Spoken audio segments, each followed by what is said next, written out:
Neighbor was stealing water from my supply, so I ruined him. I believe in fairness. If you work for something, you deserve it. But if you take from someone else without permission? That's just wrong. And recently, I had to deal with a neighbor who thought he could steal from me without consequences. It all started when I moved into my new house in the busy capital city of my country in Asia. I got the house for a great price because the previous owners were family friends who hadn't lived here for almost 3 years. They needed money fast, so they sold it to me. The house wasn't perfect. It had been left unfinished, with half-done renovations and no real gate to keep people out. Even the main door only had a cheap padlock, not a proper lock. Honestly, it looked more like an abandoned project than a home. But I saw potential. It was in the middle of the city, and I knew I could fix it up. From the first day, though, I realized the neighborhood might be a problem. When I moved in, I found someone's bike parked in my garage. I moved it out onto the street, and later that day, some angry guy came banging on my gate. I ignored him, but I saw him through the window, taking his bike after standing there for 15 minutes. That was my first hint that people weren't used to anyone living here. I quickly got to work making the place mine. The next day, I had a proper gate installed to keep people out. At first, people kept blocking my gate with their cars because they still thought the house was empty. I put up a "no parking" sign, and thankfully, that problem stopped. Things seemed fine after that until one day last week. While I was showering, I noticed the water pressure was weaker than usual. At the same time, I heard the water pump from my neighbor's house running. That's when I started putting 2 and 2 together, and the pieces didn't add up. Moving day was hectic but exciting. I was finally starting a new chapter in my life. When I pulled up to my new house, I noticed something odd right away: a motorbike parked smack in the middle of my garage. At first, I thought it might belong to a contractor or maybe someone helping out with the renovations. But when I asked around, nobody seemed to know whose bike it was. I was already tired from all the packing and moving, so dealing with this wasn't exactly how I wanted to spend my first day. After waiting a bit and still not finding the owner, I decided enough was enough. I moved the bike out onto the street. Then, determined to prevent things like this from happening again, I called someone to install a proper gate for the house. By the end of the day, I finally had some sense of security. Later that evening, just as I was settling in, I heard loud banging on my new gate. I peeked out through the window and saw an older man pacing back and forth, clearly upset. He was yelling something about his bike and looked like he was expecting someone to come out and answer. But after such a long day, I wasn't in the mood for confrontation. I decided to ignore him and let him vent. After about 15 minutes of waiting and knocking, the man finally gave up. I watched from my window as he grabbed the bike and stormed off down the street. I didn't feel bad about what I'd done. It wasn't his garage to begin with. Still, the whole situation left me with a bad feeling. Over the next few days, more problems started cropping up. People kept parking their cars right in front of my gate, completely blocking it. I realized that the neighborhood had gotten used to treating the house like it was abandoned, and now they had no idea what to do with someone actually living there. To solve the parking issue, I put up a big "no parking" sign on the gate. It wasn't anything fancy, but it got the job done. People stopped leaving their cars there, and for a while, things quieted down. But that uneasy feeling lingered. Even though I'd only just moved in, it was becoming clear that my new neighbors had a certain sense of entitlement. It was like they thought the house was still theirs to use as they pleased. They didn't see it as my property, and that realization didn't sit well with me.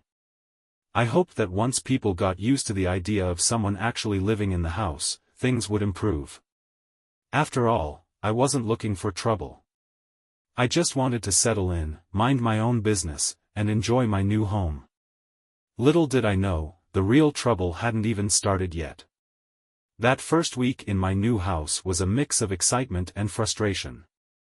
While I was busy unpacking and planning renovations, I couldn't shake the feeling that something was off. I told myself it was just the stress of moving and adjusting to a new place. But deep down, I knew there was more to it than that. I didn't know it yet, but I was about to discover just how far some people are willing to go when they think they can get away with something. And once I did, there was no way I was going to let it slide. A week into living in the house, I was taking a shower when I noticed something odd. The water pressure suddenly dropped. At first, I chalked it up to the city's inconsistent water supply. After all, I was still getting used to the quirks of the area. But then, I heard the faint hum of a water pump coming from next door. My neighbor, Mr. Rao, lived in a 3-story house next to mine. He occupied the ground floor, while the upper floors were rented out to tenants. I remember my family friends, the previous owners of my house, mentioning that Mr. Rao wasn't too happy about the house being sold. He'd raised some concerns about the new ownership, but none of it seemed to make much sense to me at the time. Still, the timing of his water pump kicking in while my water pressure dropped seemed too coincidental to ignore. I couldn't help but think that something was going on. To test my theory, I waited until I no longer heard the sound of his pump running. Then, I turned on the taps in my house one by one. Sure enough, the water pressure returned to normal. This made me even more suspicious. Why would my water pressure drop just when his pump started running? In my country, the public water supply isn't always strong enough to reach the upper floors of taller buildings. That's why many people have to install water pumps to move water into tanks on their roofs. Mr. Rao's house was no different. He would have needed a pump to get water up to the top floors, but I never imagined his pump could affect my water supply. I didn't know for sure what was happening yet, but the connection between my pressure dropping and his pump running seemed too strong to ignore. It started to make sense. Mr. Rao might be siphoning water from my supply. I couldn't pinpoint exactly how, but I was sure that something was off. I'd also noticed my water bills were higher than they should have been, even though I wasn't using a lot of water yet. At first, I thought it might be due to leaks in the house, but now I wasn't so sure. The more I thought about it, the more it seemed like Mr. Rao was helping himself to my water without my permission. In my country, water is cheap. My bills for washing 3 dogs, cleaning my car weekly, and watering the garden never go over $5 a month. So, it wasn't about the cost, it was the principle. Someone was using my resources without asking, and I wasn't going to let that slide. I began keeping a closer eye on my water pressure, trying to figure out if Mr. Rao was definitely stealing water from me. I couldn't see any obvious signs of a direct connection between our houses, but I knew something wasn't right. I thought about confronting him directly, but I wasn't sure if I could prove it yet. I decided to wait and watch. The last thing I wanted was to start a confrontation based on a hunch, but the more I thought about it, the more convinced I became that Mr. Rao was taking advantage of me. Lady Ketsun, December 25, 2024, 21:55. Planning my revenge. I spent the next few days stewing over what I should do. Confronting Mr. Rao directly seemed like a waste of time. He'd just deny everything and probably make me out to be the unreasonable one. Legal action was an option, but honestly, it felt like too much effort for such a petty crime. I wasn't trying to get involved in a long, drawn-out process over something like this. I wanted to send a message, but I didn't want to go overboard. Then, one evening, as I was sitting outside in the quiet of my new backyard, inspiration struck me. I realized that I didn't need to confront him at all. Instead, I could disrupt his little scheme in a way that would leave him with no choice but to face the consequences, and I wouldn't have to lift a finger. The idea was simple: I would turn off my water supply from the mains. No need to break into his house or even step foot on his property. By cutting off the water supply, I could effectively ruin his little water siphoning operation without doing anything illegal or over the top. In most countries, the water supply to homes is controlled by a main valve that regulates the flow of water to a whole block or neighborhood. All I had to do was shut off the valve at the right time, when his pump was running, and watch as it disrupted his entire system. Without a steady flow of water to his pump, it would continue running, trying to draw from a source that wasn't there. I figured it would either burn out his pump or at the very least cause it to malfunction, which would create all sorts of trouble for him. I couldn't help but smile at the thought. It was a simple, lawful act, but it had the potential to cause him a lot of pain. I didn't need to physically confront him, I'd let the consequences of his actions come crashing down on him. If he wanted to steal from me, he would have to pay the price. The best part was that I didn't even need to make him aware that I was onto him. I didn't have to get into any awkward conversations or risk him getting defensive. I'd let the water do all the talking. It wasn't about revenge for the sake of revenge, it was about teaching him a lesson. If he thought he could steal from me without any repercussions, he was about to find out just how wrong he was. I spent the next few days monitoring his water pump. I made sure to track when it was running and when it was off. I figured out the schedule pretty quickly. His pump would kick in at around 8 p.m. every night, and it would run through the night, often stopping just before dawn. It was the perfect opportunity. Once I had a clear understanding of his routine, I decided the time had come.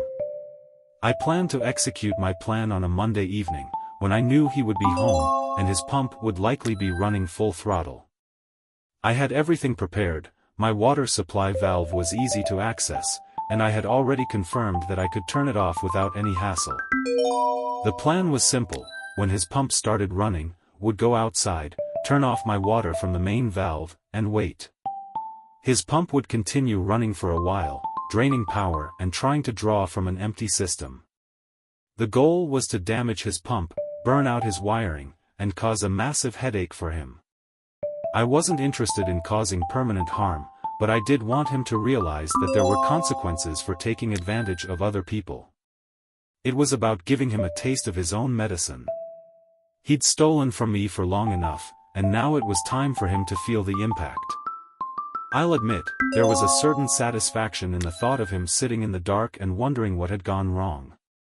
He'd likely be confused and frustrated, and I couldn't wait to watch him deal with the fallout. It felt like justice, in a way. The more I thought about it, the more I realized this wasn't just about the water. It was about showing him that I wasn't someone who would let people walk all over me. Lady Ketsune, December 25, 2024, 21:55. This man thought he could take what wasn't his without facing any consequences, and I was going to make sure he understood that actions have repercussions. In the end, it wasn't about the petty theft itself, it was about respect. He had disrespected my property, my resources, and my time. It was time for him to learn that you can't just take what you want without paying the price. And if I had to be the one to teach him that lesson, so be it. With my plan set in motion, I couldn't help but feel a little rush of excitement. It was simple, but it was the kind of justice that felt satisfying, and I was looking forward to seeing how it played out. Monday night came, and with it, my plan. I waited patiently for the hum of Mr. Rao's water pump to kick in. It was almost like clockwork, 8 p.m., just as I had observed. As soon as I heard the familiar sound, I walked outside and turned off my water supply from the main valve. I felt a small rush of satisfaction as I knew what would come next. His pump would run without a steady water supply, eventually causing it to overheat and malfunction. What I hadn't fully anticipated was the chain reaction that my little action would trigger. Around 3 a.m., I woke up to the sound of shouting next door. It wasn't just one voice, I could hear multiple people talking loudly. The usual quiet of the neighborhood had been shattered by a chaotic mix of angry conversations and raised voices. It didn't take long for me to realize what was happening. Mr. Rao's pump, still trying to draw water that wasn't there, had overloaded his home's outdated electrical wiring. By the time the sun started to rise, the situation had gone from bad to worse. The pump's continued strain had burned out his wiring, plunging his entire house into darkness. The tenants who lived on the upper floors were furious, and their anger filled the street. I could hear them demanding answers from Mr. Rao, shouting at him about the lack of water and electricity. In my country, tenant protection laws are strict. Landlords are legally required to provide basic utilities like water and electricity. If a landlord fails to do so, they can face serious consequences, including hefty fines. The laws are there to ensure that tenants are not left in uncomfortable or unsafe living conditions, and it's taken very seriously. By morning, things had only escalated. Mr. Rao's tenants were beyond angry. Two of them immediately went to the local police station to file complaints against him. They were well within their rights, and the law would be on their side. In the eyes of the authorities, Mr. Rao was responsible for the lack of basic utilities, and his failure to maintain the property had just cost him dearly. I couldn't help but feel a sense of quiet satisfaction as the situation unfolded. Mr. Rao had been stealing from me for months, and now the consequences of his actions were finally catching up to him. I knew it wasn't right to take pleasure in someone else's misfortune, but in this case, it felt like justice. By mid-morning, things were in full swing. The tenants had made their complaints official, and the police were involved. Mr. Rao was now facing not only angry tenants but also the possibility of legal action for failing to provide utilities. What was worse for him, however, was the looming fine that he could be hit with. It wasn't just a small fee, it was a significant amount of money, one that could cause him serious financial strain. The situation was spiraling, and it was only going to get worse for him from here. The tenants, who had been left without power and water for the night, were angry enough to escalate things further. They had already filed their complaints, and now, they were demanding compensation and repairs. Their rent payments were due, and they were entitled to basic services in return. Mr. Rao had violated that agreement, and they were more than ready to make him pay for it. I stayed out of the drama for the most part, not wanting to get directly involved. But it was hard to ignore the effects of what had happened. By noon, I saw a police officer walk up to Mr. Rao's house. He was there to investigate the complaints and start the process of issuing fines. It was clear that Mr. Rao was in over his head. I didn't know exactly how things would play out, but I knew it wouldn't be easy for him. The legal system wasn't on his side, and the fines could pile up quickly. More than that, the tenants weren't going to let this slide without demanding something in return, be it a refund of rent or compensation for their inconvenience. The fallout for Mr. Rao was swift and severe. By the end of the day, he had received a hefty $500 fine from the police, a substantial amount in our country. This wasn't just a small inconvenience for him, it was a major blow to his already shaky finances. The police also ordered him to immediately resolve the issues with his property, fix the wiring, restore the water supply, and provide basic utilities to his tenants. But things quickly spiraled further. Both tenants, understandably upset by the lack of water and power, decided to move out. They cited breach of contract in their complaints, and with that, Mr. Rao was forced to refund their security deposits. That alone drained more of his dwindling funds. His source of income was gone, and he had no immediate way to replace it. With no tenants, mounting expenses, and his reputation tarnished, Mr. Rao had no choice but to move in with his daughter. I imagine the humiliation of being forced to rely on family after everything that happened was hard for him to swallow. It wasn't just about the money anymore, it was about the damage to his pride. A few days later, Mr. Rao came by my gate. It was a brief encounter, just a final attempt to confront me. He asked if I had turned off my water, clearly trying to gauge if I was the one responsible for everything that had gone wrong. I simply replied, "Oh, yeah. I had a leak and needed to get it fixed." The look on his face was priceless.